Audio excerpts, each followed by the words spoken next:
कुणाल कामरा की एक जोक से शिवसेना वाले इतने ट्रिगर हो गए कि पहले तो खुद उसका स्टूडियो तोड़ने पहुंच गए। उसके बाद ये पता चला है कल कि बीएमसी को भेजा गया है डिमोलिशन करने के लिए। आपको दिखाना चाहता हूं, इसकी वीडियो आपको नजर आ रही होगी इस टाइम पर। बीएमसी के जो अधिकारी हैं वो वेन्यू के अंदर आपको मौजूद नजर आ रहे होंगे। एंड आपको बताना चाहता हूं कि ये लोग जो डिमोलिशन करने पहुंचे हैं, जिसको कि बहुत बड़ा न्यूज बताई गई थी, ये हथौड़े लेकर के डिमोलिशन करने पहुंचे।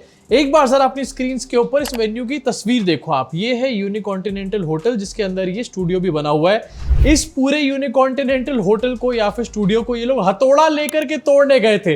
अबे क्या 10 साल में तोड़ने का प्लान है क्या? एंड इसी न्यूज को लेकर के नैरेटिव ऐसे सेट करा जा रहा था जैसे कि आज तो सारा का सारा तोड़ कर आएंगे, नेस्तो नाबूद कर देंगे, जमींदोज करके रख देंगे। इस तरीके की बातें यहां पर करी जा रही थी। लेकिन इन्होंने करा क्या अल्टीमेटली, ये भी आपको दिखा देता हूं। जब मैंने न्यूज को पढ़ा तो मुझे पता चला कि ये लोग एक्चुअली में होटल के अंदर एक छज्जे को तोड़ने के लिए गए थे।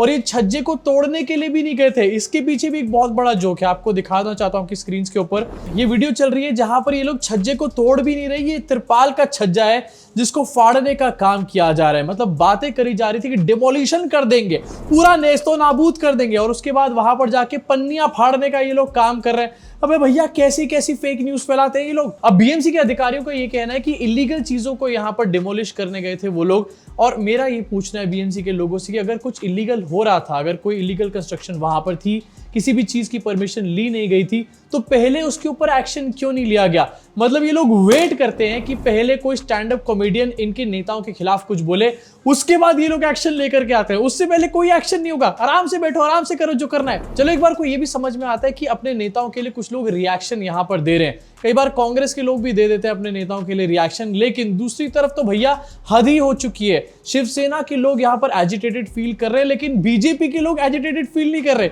इसी पूरे स्टैंड अप एक्ट में कुणाल कामरा ने मोदी जी के ऊपर भी एक गाना गाया था। मोदी जी को तानाशाह भी बुलाने का काम किया था इनडायरेक्टली। लेकिन मोदी जी के लोग कहीं पर भी नजर नहीं आ रहे। एकनाथ शिंदे के लोग एजिटेट हुए पड़े। मोदी जी के लोगों ने मान लिया कि हाँ यार, मोदी जी तो है ही अपने। अभी मैटर इतना ज्यादा बड़ा है नहीं, लेकिन इसको स्ट्रेच करके फालतू में खींच खींच के बड़ा बनाया जा रहा है, जिससे कि आपका ध्यान रियल इश्यूज से हटा रहे। अब ये नया पैतरा देखो अपनी स्क्रीन के ऊपर। अब इनका ये कहना है कि कुणाल कामरा के जो फोन के रिकॉर्ड्स हैं उनको चेक किया जाएगा, उनके बैंक स्टेटमेंट को चेक किया जाएगा, सब कुछ चीजें अच्छी तरीके से अब चेक करी जाएंगी। और ये देखा जाएगा कि आखिरकार इसके पीछे, ये जो कुणाल कामरा ने बात बोली है, इसके पीछे किसका हाथ है। यस, किसकी कॉन्स्पिरेसी है, किसकी चाल है, हम पता लगा कर रहेंगे, हम सच को जान कर रहेंगे। करप्शन हो रहा है वो वेट कर लेगा, उसकी कोई दिक्कत नहीं है। मतलब जो लोग थोड़े दिन पहले तक औरंगजेब को हर चीज के लिए यहां पर कसूरवार ठहरा रहे थे और ये बता रहे थे कि अगर औरंगजेब ना होता तो कोई प्रॉब्लम ना होती, वो अब ये दिखाने की कोशिश कर रहे हैं कि कुणाल कामरा ना होता तो कोई प्रॉब्लम ना होती। अबे कौन कौन ना होता तो कोई प्रॉब्लम ना होती? इंसान ही ना होता तो प्रॉब्लम ना होती। इसी के साथ एक और बहुत बड़ा काम कर दिया गया हमारे देश में। समय रैना की वापसी हो चुकी है एंड साइबर सेल के ऑफिस समय रैना पहुंचे, उनसे पूछताछ करी गई एंड समय रैना ने माफी मांगी है। समझ रहे हो तुम लोग, समय रैना ने माफी मांग ली है। बस अब देश की सारी प्रॉब्लम सॉल्व हो जाएंगी। GDP growth rate Elon Musk के रॉकेट से भी आगे निकल जाएगा और जो जॉब्स हैं वो बरसेंगी इस बार मॉनसून में। भैया सारी प्रॉब्लम सॉल्व हो गई है हमारी।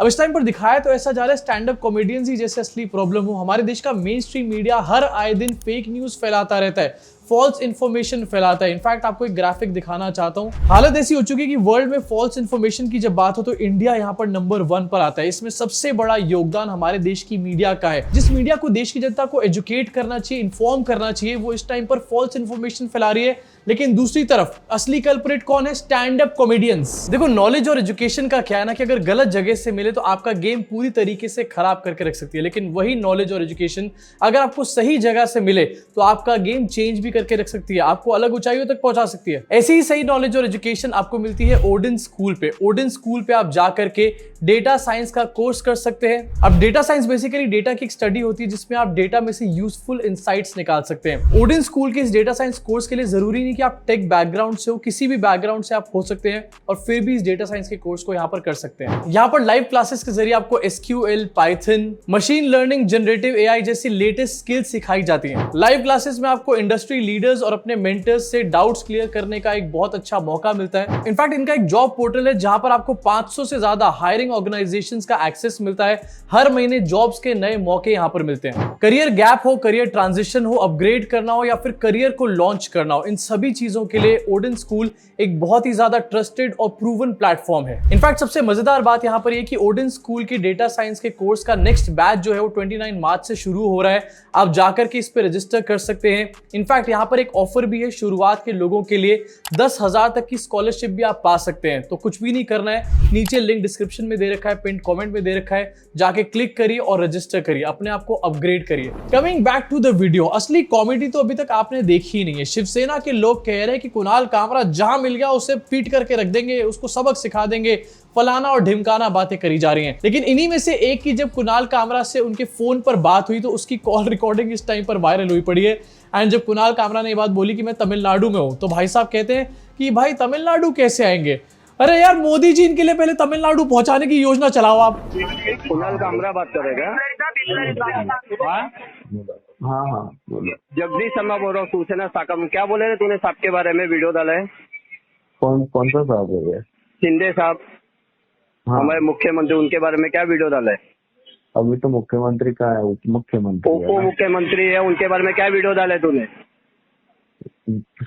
देखा ना आपने वीडियो? देखा है, होटल को जाके देख ले, हम लोग ने क्या हाल किया। अभी तू जिधर मिलेगा ना तेरा भी वही हाल होगा, समझा क्या? इधर मिलूंगा। किधर रहता है तू? तमिलनाडु तेरी तमिलनाडु में आके मारेगा देखो, वही है कुणाल कामरा। हेलो, आजा तमिलनाडु आजा। किधर आने का? तमिलनाडु में कैसा पूछेगा भाई? तमिलनाडु में कैसा पहुंचेगा भाई? मोदी करते करते जेब तो अपना खाली हो चुका है पूरी तरीके से ना। मतलब यार कैसे गुंडे हैं जो कुणाल कामरा को पीटने की तो बातें कर रहे हैं, लेकिन जब कुणाल कामरा कह रहे हैं कि तमिलनाडु में रहता हूं वहां पर आ जाओ, तो तमिलनाडु जाने के इनके पास पैसे नहीं है।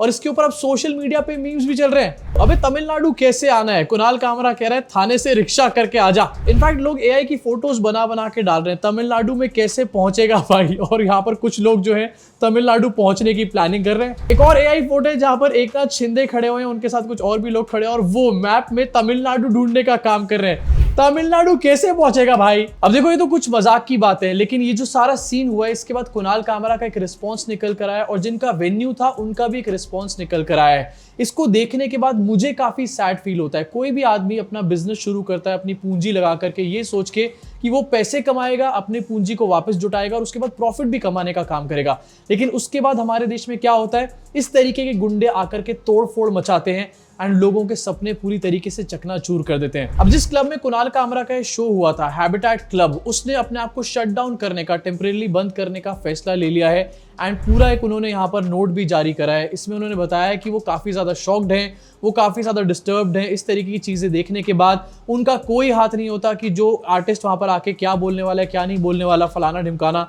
उसके आगे वो कहते हैं कि अगर इस तरीके से होना है तो वो अपने आप को टेम्परेरी शट कर रहे हैं और वो और लोगों को भी इनवाइट करना चाहते हैं यहाँ पर कि इस चीज के ऊपर एक डिस्कशन हो। हमारे देश की सरकार यहाँ पर बात करती है ईज ऑफ डूइंग बिजनेस के बारे में। इनफैक्ट अगर मुंबई की बारे में बात करी जाए तो उसको बिजनेस का हब माना जाता है, लेकिन अगर बिजनेस के हब में इस तरीके की हरकतें होंगी तो क्या कोई भी आदमी वहां पर बिजनेस करना चाहेगा? इनफैक्ट अगर यही सब चलता रहा तो बिजनेस का हब तो छोड़ो, आने वाले टाइम में कंगाली का हब जरूर बन जाएगा। हैबिटेट क्लब का कहना है कि वो परेशान है, अपनी दुकान को कुछ दिनों के लिए बंद कर रहे हैं और क्यों ना करें, क्योंकि कुणाल कामरा का जो शो था जब ये वायरल होने लग गया एकदम से, तो तोड़फोड़ मचाने कुछ लोग यहाँ पर पहुंचे। कौन है आप और मैं अच्छे तरीके से जानते हैं। जब वो लोग पहुंचे तोड़फोड़ मचाने के लिए तो वहां पर ऑलरेडी कुछ लोग बैठ करके शो देख रहे थे। तो उस टाइम की वीडियो में आपको दिखाना चाहता हूं।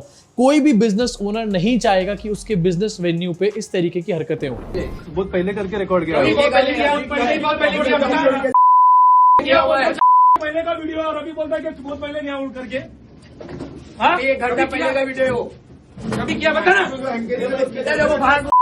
हम लोग को मालूम बता कभी किया। अब जरा आप सोच के बताओ, आप कोई बहुत अच्छा सा कैफे खोलो, कोई बहुत बढ़िया सा रेस्टोरेंट खोलो, अपनी पूंजी उसमें लगाओ, अपने जो पैसे आपने कमाए सारे के सारे उसमें लगा दो एंड अल्टीमेटली कुछ गुंडे आकर के उसमें तोड़फोड़ मचाने का काम करें, आपके कस्टमर्स वहां पर बैठे हो और उनके सामने आपको थ्रेटन करने का काम करें, हंगामा मचाने का काम करें। कितनी ज्यादा खराब होगी ये बात आपके बिजनेस के लिए। इसके बाद क्या आपका बिजनेस करने का मन करेगा? अबे कैसा ईज ऑफ डूइंग बिजनेस है ये? इसी साथ कुणाल कामरा ने भी अपना एक स्टेटमेंट सोशल मीडिया पे जारी करा है उससे पहले कुणाल कामरा ने पुलिस के सामने भी अपना स्टेटमेंट दिया था और ये कहा था कि उनको कोई भी रिग्रेट नहीं है जो भी बात उन्होंने बोली है यहाँ पे। इनफैक्ट कुणाल कामरा का यहाँ पर ये भी कहना है कि अगर उनसे कोर्ट माफी मांगने को बोलेगा वो सिर्फ तभी माफी मांगेंगे, वरना किसी के भी प्रेशर में वो यहाँ पर माफी नहीं मांगने वाले। अब क्या करें, हर कोई यहाँ पर सावरकर टाइप्स नहीं होता ना। इसके अलावा कुणाल कामरा ने जो अपना स्टेटमेंट जारी किया है सोशल मीडिया के ऊपर, वहां पर भी वो सेम बात लिखते हैं, जो कुणाल कामरा ने मारा उसकी वजह से हर्ट होकर उस वेन्यू को जाकर के तोड़ देना है पूरी तरीके से इलॉजिकल है। ये ठीक वैसा ही है कि अगर आपको बटर चिकन पसंद ना आए लेकिन आप जाकर के जो टमाटर का ट्रक है जिसमें से बटर चिकन बना था उसके ट्रक को ही पलटाने का काम कर दो। अब ये जो पूरा मैटर हुआ है इसके ऊपर शिवसेना, उद्धव ठाकरे गुट का भी पूरा रिएक्शन सामने आ चुका है और वो कुणाल कामरा के सपोर्ट में खड़े हैं। बस यही एक रीजन है जिसकी वजह से एकनाथ शिंदे के लोगों को ये लग रहा है कि ये पूरा जो एक्ट है ये उद्धव ठाकरे ने पैसे दे करके करवाया। मेरे हिसाब से यहाँ पर उद्धव ठाकरे ने कोई पैसे नहीं दिए और चेक वगैरह मत करना, क्योंकि अगर चेकिंग करी तो कहीं ऐसा ना हो कि एकनाथ शिंदे के पैसे दिए हुए यहाँ पर निकल जाए, क्योंकि महाराष्ट्र इलेक्शंस के बाद से एकनाथ शिंदे के बारे में कोई बात नहीं कर रहा था। कुणाल कामरा ने जोक मारा उसके बाद से एकनाथ शिंदे के बारे में यहाँ पर बात होनी शुरू हो चुकी है। मुझे तो लग रहा है कि अगर और किसी ने नहीं तो बल्कि एकनाथ शिंदे ने पैसे जरूर दे दिए होंगे कुणाल कामरा को ये जोक मारने की। अब वैसे तो कांग्रेस यहाँ पर फ्रीडम ऑफ एक्सप्रेशन की काफी बातें करती रहती है, कॉन्स्टिट्यूशन की बातें करती रहती है, लेकिन कांग्रेस के जो सबसे टॉप के लीडर्स है इस टाइम पर वो कुणाल कामरा के केस पे चुप बैठे हुए हैं और ये बात मुझे बिल्कुल भी अच्छी नहीं लग रही है। उद्धव ठाकरे अगर बोल रहे हैं बाहर आकर के तो राहुल गांधी को, प्रियंका गांधी को भी इस टाइम पर फ्रीडम ऑफ एक्सप्रेशन को बचाने के लिए कुणाल कामरा को सपोर्ट करना चाहिए। वैसे जो पूरा बखेड़ा है ना ये एक्चुअली में एकनाथ शिंदे की पार्टी का बनाया हुआ है। कुणाल कामरा ने वीडियो बना करके डाली, एकनाथ शिंदे के बारे में इनडायरेक्टली कुछ बोला। इसके ऊपर अगर एकनाथ शिंदे की पार्टी के लोग रिएक्ट ना करते तो शायद ये वीडियो उतनी चलती भी नहीं, कुणाल कामरा के बारे में इतनी शायद कोई बात भी नहीं इस टाइम पर कर रहा होता। लेकिन इन लोगों ने यहाँ पर खुद अपने पैर पे कुल्हाड़ी मारने का काम किया। गद्दार बोला यहाँ पर कुणाल कामरा ने और इन्होंने कह दिया कि गद्दार तो हमारे एकनाथ शिंदे जी को बोला जा रहा है। ऐसे कैसे बोल दिया, अरे कोई उसके बारे में बात नहीं करता, तुमने फालतू में इसको डिस्कशन बना दिया एक। अब वैसे ही लोग इतने समझदार हैं कि मैं क्या ही बताऊं। इन्हीं में से एक बंदा जिसका नाम है राहुल कनल, राहुल जी ये बात एक्सेप्ट कर रहे हैं कि उन्होंने तोड़फोड़ मचाई है, लेकिन पुराना ट्वीट आपको दिखाना चाहता हूं। संजय राउत कुणाल कामरा से मिले थे, उसके बाद राहुल कनल ने ये ट्वीट करके डाला था, waiting for this one will be a blast. Kunal Kamra जय हिंद जय महाराष्ट्र। कुणाल कामरा को उस टाइम पर कह रहे थे will be a blast, waiting for this one, लेकिन अब वही राहुल कनल ये कह रहे हैं कि मैंने ही तोड़फोड़ मचाई है। भैया ऐसा क्या बदल गया रातों रात तुम्हारे दिमाग के अंदर? अब देखो ये सीन जब हुआ उसके बाद से बहुत सारे लोग ये भी कहने वाले हैं कि यार इतना नहीं बोलना चाहिए, फ्रीडम ऑफ एक्सप्रेशन एक बात होती है, लेकिन फ्रीडम ऑफ एक्सप्रेशन की आड़ में तुम किसी को भी कुछ भी बोल दोगे क्या? तो ऐसा भैया पहली बार नहीं हुआ, इससे पहले भी हो चुका है। इनफैक्ट इस टाइम पर सोशल मीडिया पे वो वीडियो भी काफी ज्यादा वायरल हो रहा है। सोनी का एक वीडियो है जो कि वीडियो में आपको नहीं दिखाऊंगा, नहीं तो यहाँ पर पक्का कॉपीराइट स्ट्राइक आ जाएगा। लेकिन इस वीडियो में उस टाइम के प्रधानमंत्री मनमोहन सिंह और सोनिया गांधी की जम करके मजाक उड़ाई गई है। इनफैक्ट सोनिया गांधी के एक्सेंट के बारे में मजाक उड़ाई गई है, उनकी हिंदी की मजाक उड़ाई गई है एंड इस बात को मजाक बना करके दिखाया गया है कि मनमोहन सिंह किस तरीके से सोनिया गांधी के ऑर्डर्स को फॉलो करते थे और उसके अलावा और कुछ भी नहीं करते थे। ये पुराना शो है, कांग्रेस के टाइम का शो है एंड उस टाइम पर इसको रिलीज भी करा गया, लेकिन उस टाइम पर कहीं भी कोई तोड़फोड़ नहीं मची। इसी साथ इस वीडियो को यही खत्म करना चाहता हूं और आपसे पूछना चाहता हूं कि क्या ये फ्रीडम ऑफ एक्सप्रेशन का पार्ट है या फिर आप भी उन लोगों में से हो जो कि ये सोचते हैं कि फ्रीडम ऑफ एक्सप्रेशन की आड़ में किसी को कुछ भी नहीं बोला जा सकता है? क्या फ्रीडम ऑफ एक्सप्रेशन एक्चुअली में एग्जिस्ट होना चाहिए या फिर उसके अंदर भी कोई दायरे होने चाहिए? मोदी जी स्टाइल का फ्रीडम ऑफ एक्सप्रेशन होना चाहिए? यहाँ पे बताना जरूर कमेंट सेक्शन में। जाते जाते आपको फिर से याद दिलाना चाहूंगा कि अगर आपको अपने आप को अपस्किल करना है तो ओडिन स्कूल का डेटा साइंस का कोर्स का अगला बैच 29 मार्च को शुरू होने वाला है। कुछ भी नहीं करना है, आपको नीचे डिस्क्रिप्शन में लिंक मिल जाएगा, पिन कमेंट में लिंक मिल जाएगा, वहां पर क्लिक करना है, अपने आप को रजिस्टर कराना है और अपने आप को अपस्किल करना है।